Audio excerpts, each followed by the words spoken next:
வணக்கம். மிதுனராசினியர்கள், நீங்கள் தலைகீழாக நின்று தண்ணீர் குடித்தாலும் அடுத்த 7 நாட்கள் நடக்க இருப்பதை யாராலும் தடுக்க இயலாது. அந்த வகையில் மிதுனராசினியர்களுக்கு என்ன மாதிரியான நன்மைகள் எல்லாம் ஏற்பட இருக்கு, கிரகநிலைகளின் ரீதியாக அமையிருக்கும் சாதகங்கள் என்ன, பாதகங்கள் என்ன, மேலும் என்ன மாதிரியான முன்னேற்றங்கள் எல்லாம் ஏற்பட இருக்கு, குறிப்பா இந்த வாரத்தை பொறுத்த வரைக்கும் கிரகங்களுடைய சஞ்சார நிலைகள் என்ன என்று பார்க்கும்போது, ரிஷபத்தில் குரு பகவானும், மிதுனத்தில் செவ்வாய் வக்ர நிவர்த்தி பெற்றும், கன்னிராசியில் கேதுவும், கும்பத்தில் சூரியனும், சனி பகவானும், மீனத்தில் ராகு, புதன் மற்றும் சுக்கிரன் ஆகிய கிரகங்கள் இணைந்து சஞ்சரிக்கிறாங்க. இந்த கிரகங்களுடைய சஞ்சார நிலைகளின் காரணமாக மிதுனராசினியர்களுடைய வாழ்வில் குடும்ப சூழ்நிலை ரீதியாக உத்தியோகம், தொழில், வியாபாரம், கலைத்துறை, அரசியல் துறை, மாணவ மாணவிகள், விவசாய துறையினர், பெண்மணிகள் என அனைவருக்குமே என்ன மாதிரியான முன்னேற்றங்கள் எல்லாம் உங்களுடைய வாழ்வில் ஏற்பட இருக்கு என்பது குறித்தான முழுமையான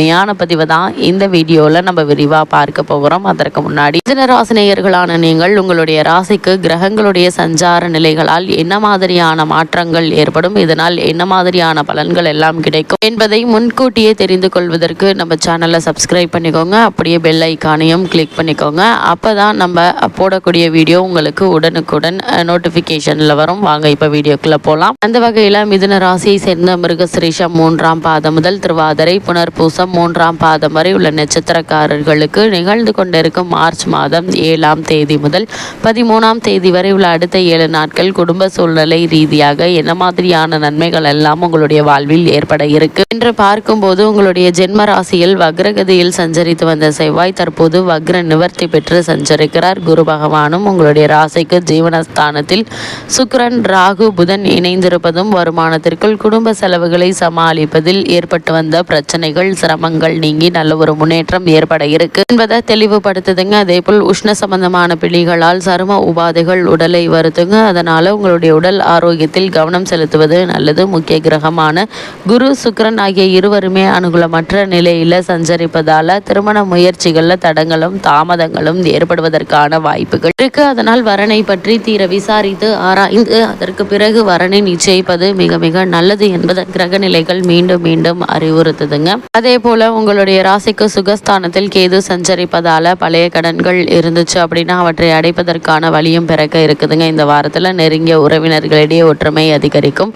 குடும்ப பிரச்சனைகளினால ஏற்பட்டு வந்த கவலைகள் நீங்கி நல்ல ஒரு முன்னேற்றம் ஏற்பட இருக்குது. கணவன் மனைவி இடையே பரஸ்பர அன்பும் அந்யோன்யமும் அதிகரிக்குங்க. தந்தையினுடைய ஆரோக்கியத்தில் கவனமாக இருப்பது மிக மிக அவசியங்க. அவர்களுக்கு சிறு உடல் உபாதை என்றாலும் கூட உடனே மருத்துவரிடம் அணுகி அதற்கான சிகிச்சை எடுத்துக்கொள்வது நல்லதுங்க. நண்பர்களுடன் கருத்து வேற்றுமை ஏற்படுவதால் மனதில் வேதனை ஏற்படும். பேச்சிலும் செயலிலும் நிதானம், பொறுமை அவசியங்க. பிள்ளை அல்லது பெண் ஒருவரால் பிரச்சனைகள் ஏற்பட்டு மன நிம்மதியை பாதிக்கப்படக்கூடுங்க.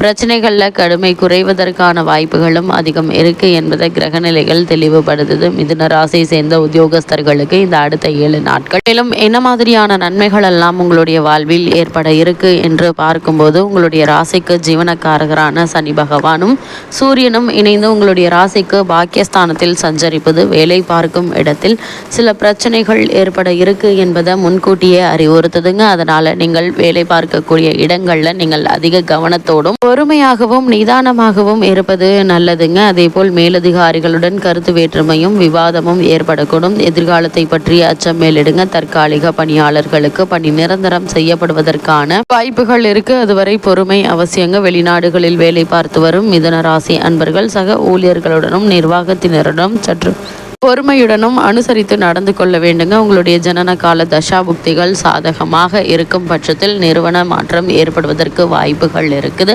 அது மட்டும் இல்லாமல் ஒரு சிலர் வெளிநாடு சென்று நல்ல ஒரு நிறுவனத்தில் நல்ல ஒரு ஊதியத்துடன் கூடிய வேலை கிடைப்பதற்கான சாத்தியக்கூறுகள் இருக்கு என்பதை கிரகங்களுடைய சஞ்சார நிலைகள் தெளிவாகவும் உறுதியாகவும் எடுத்துக்காட்டுதுங்க. மிதுன ராசியை சேர்ந்த தொழில் மற்றும் வியாபாரம் செய்பவர்களுக்கு இந்த வாரம் மேலும் என்ன மாதிரியான நன்மைகள் எல்லாம் உங்களுடைய வாழ்வில் ஏற்பட இருக்கு என்று பார்க்கும்போது, சந்தை நிலவரம் சற்று கடினமாகவே இருக்கக்கூடும் என்பதை சனி மற்றும் செவ்வாய் ராகுவினுடைய சஞ்சார நிலைகள் தெளிவாக குறிப்பிட்டு காட்டுதுங்க.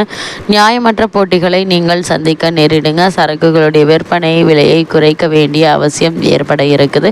இந்த நிலையில வங்கி போன்ற நிதி நிறுவனங்களினாலும் பிரச்சனைகள் உருவாகுங்க. கூட்டாளிகளும் பிரச்சனைகளை ஏற்படுத்துவாங்க. மிகவும் சாதுரியமாகவும் பொறுமையாகவும் நிதானமாகவும் சூழ்நிலையை சமாளிக்க வேண்டிய ஒரு வாரமாக தான் இந்த வாரம் அமைஞ்சிருக்குது என்பதை கிரக நிலைகள் மீண்டும் மீண்டும் அறிவுறுத்துது மிதுன ராசியை சேர்ந்த கலைத்துறையினருக்கு. இந்த வாரம் மேலும் என்ன மாதிரியான நன்மைகள் எல்லாம் ஏற்பட இருக்கு என்று பார்க்கும்போது, கலைத்துறையை தனது பிடியில் வைத்துக் கொண்டுள்ள சுக்கிரன் புதன் ஆகிய இருவருமே அனுகூலமாக இல்லைங்க. அதனால் வாய்ப்புகள் எதிர்பார்க்கும் அளவிற்கு இருக்காதுங்க. வருமானமும் தேவைக்கு சற்று குறைவாகவே இருக்குங்க. வாய்ப்புகளை தேடி அலைய வேண்டி இருக்கும்.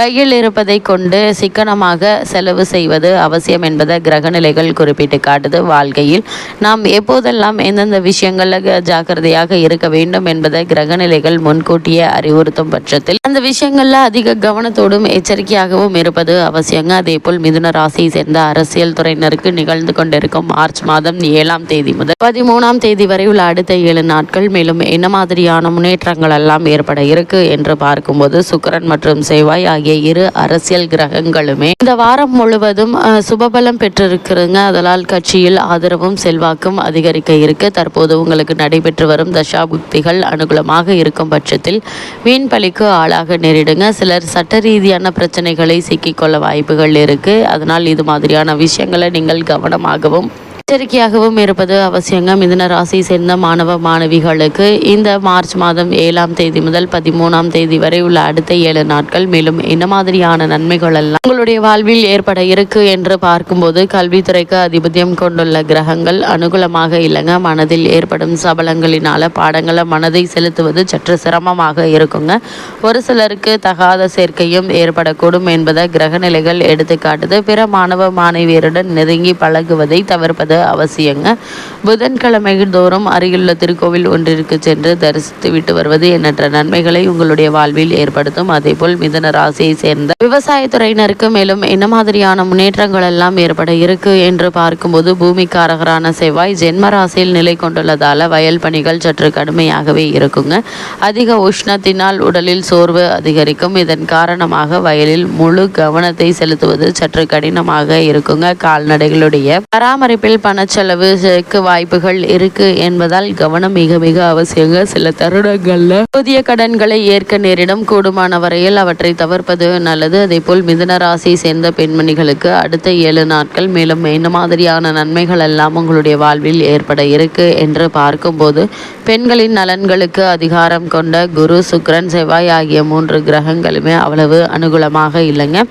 சனி பகவானும் ஆதரவான நிலையில் சஞ்சரிக்கவில்லைங்க. குடும்பத்தில் எதிர்காலம் பற்றிய கவலை மனதை அரிக்கும். வருமானத்திற்குள் குடும்ப செலவுகளை சமாளிப்பது சற்று சிரமமாக தாங்க இருக்கும். கூடுமான வரைக்கும் மிதுன ராசினியர்கள் இந்த வாரத்தில் தரக்குறைவான உணவகங்களில் நேரங்கட்ட நேரங்களில் உணவு உண்பதை தவிர்த்து கொள்வது நல்லது. இந்த வாரத்தில் கிரகநிலைகளின் ரீதியாக கூறப்படும் பரிகாரம் என்ன என்று பார்க்கும்போது, செவ்வாய், வெள்ளி மற்றும் சனி ஆகிய 2 தினங்களிலும் மாலையில் அருகிலுள்ள திருக்கோவிலில் தீபம் ஏற்றி வழிபடுங்க. எண்ணற்ற நன்மைகள் உங்களுடைய வாழ்வில் ஏற்படும்.